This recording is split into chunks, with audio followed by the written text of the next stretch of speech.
What are the primary risks with Scrum and how are they dealt with? So number one is, without a doubt, people don't understand it. They think they do. They've come across all the terms. They start playing the game, but they don't get the underlying principles. Okay. What happens then is you have people doing Scrum.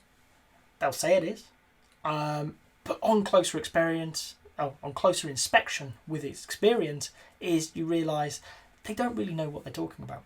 I don't mean that in a bad way. They've not learnt it yet. They've read something, they've implemented that based on their worldview, based on their experience, but they don't have the underpinning thinking necessary to bring Scrum to life as it's intended. What happens then is you have teams doing stuff. They very often just change the names of existing meetings and, compressed a waterfall into a couple of weeks worth of work. So they do some planning, yay.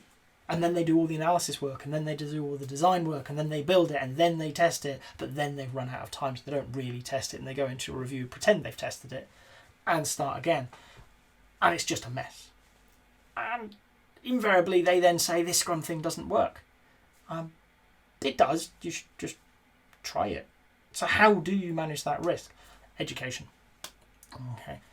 If you find yourself responsible for bringing Scrum to life in an organisation and you haven't been in a Scrum team, a successful team, one that is able to deliver a product, sprint in, sprint out, with little to no drama, okay, that is steadily improving both their process and their product, working in an environment that supports them, you may well want to talk to some people who have done that, okay, because that's the way forward. Okay, 13 pages of the Scrum Guide does not tell you how to do your job.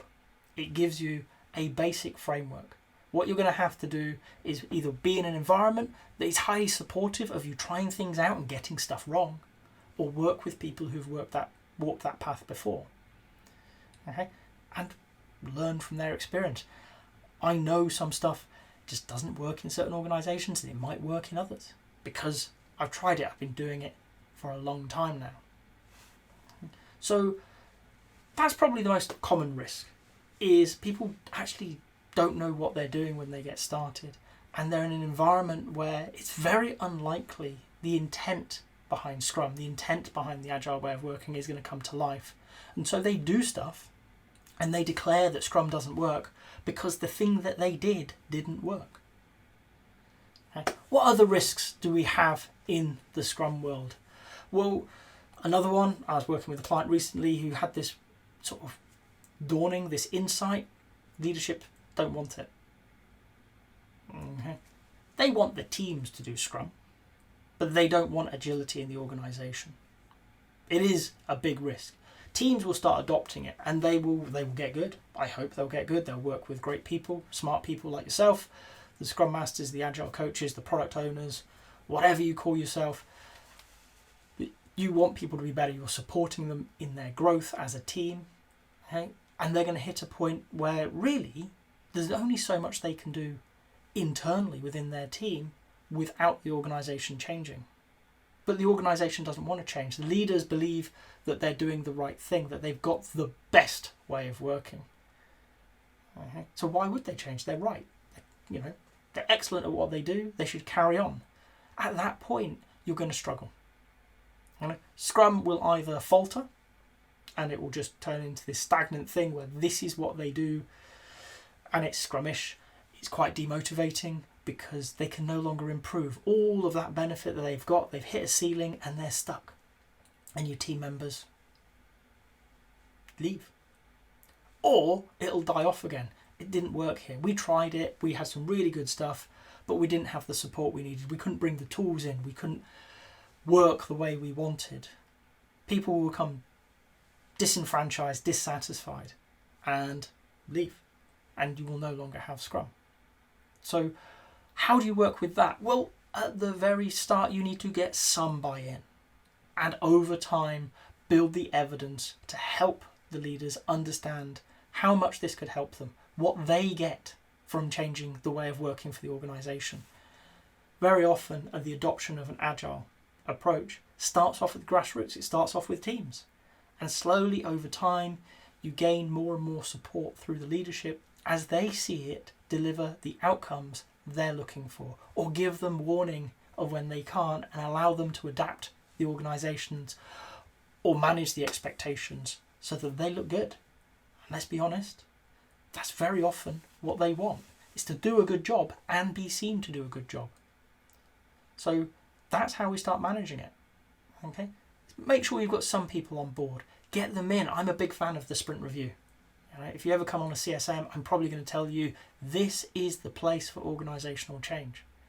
Because this is where you invite stakeholders in, you invite sponsors, you invite leaders in, so they can see stuff happening quickly.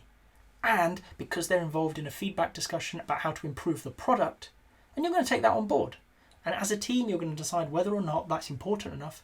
But when it is, you can then invite that person back and say, that thing you said to us at the last sprint review a few weeks ago, we've done. In 2 weeks, with no drama, with minimal fuss, we took what you said on board, we decided it was absolutely what we should do, and we've done it.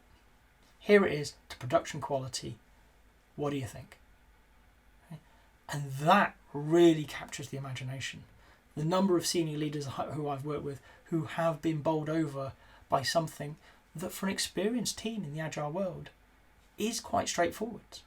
It's the ability to say, that's a really good idea. Yeah, we should do something like that. Actually, yeah, it's important enough that we do it now, and then just do it. Senior leaders don't see that. They're very often used to months, if not years, before changes get implemented. Really slow processes. And suddenly they're seeing something in a few weeks. And they're going to go out and they're going to talk to people. And they are going to become ambassadors over time for an agile way of working. I've seen it. One of my favourite development directors was there. He asked for something very simple in the systems change. It got changed. Okay? Because it was a good idea. It wasn't a big change. It was moving a button and changing some text. It really wasn't anything the team thought much of at all. But for him, it was amazing. He came back 2 weeks later, and that button that had annoyed him for very valid reasons had moved to the right place, had the right words in, and it worked. It already worked. Okay. But what we found was he went out and he was talking to his peers and saying, I had a change, and they didn't complain. They didn't balk at it. They didn't ask me to fill in documentation. They just asked me what it was and why I wanted it. They wrote something down and they did it, and then they showed me it working. Right? I like that. I want to do that.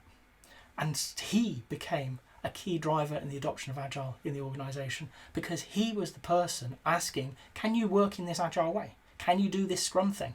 What do I need to do to help you get there? And slowly teams came on board because the boss was saying, can you work in this way? Would it help you? And of course the developers wanted to work in that way. Right? Not all developers love Scrum, but most of them love the autonomy that the Agile approaches give them. Right? So for me, that's one of the key things. Okay? Key risk is your leadership isn't on board. How do you get them on board? You work with them. You be open, honest and transparent to them.